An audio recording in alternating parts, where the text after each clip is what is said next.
In this guide, I'm going to show you how you can get salt here in Subnautica 2. Before we do get into this guide, make sure to like the video and subscribe to the channel with all notifications on. It really does help the channel and it lets us know that you want more content like this.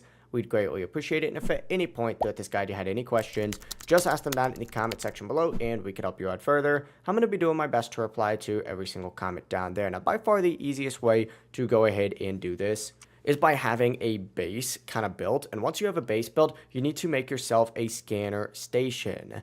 Essentially, make your way over to the scanner station itself, interact with it, and you need to go ahead and put salt on here. And when you select it, it's going to show you all the salt within a 300-meter radius of your scanner station. If nothing appears, that means you need to place your scanner station somewhere else. But whenever you see it, you just need to go ahead and find whatever's closest to you, select it, and it's going to then mark it. As you can see, if I look around, it looks like we got some salt about 244 meters away, which is not too bad. So we're going to go ahead and make our way over there now.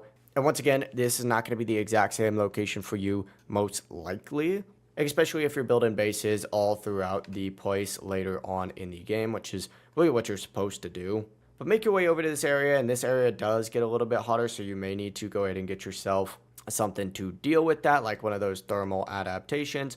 But there we go, we got some salt, and then of course we could use this to break it. That's going to be the full process right here. If you guys had any questions, just ask them down in the comment section below and we could help you out further. I'm going to be doing my best to reply to every single comment down there. Before you do leave this guide though, make sure to like the video and subscribe to the channel with all notifications on. It really does help us out and it lets us know that you want more content. Have a great rest of your day though.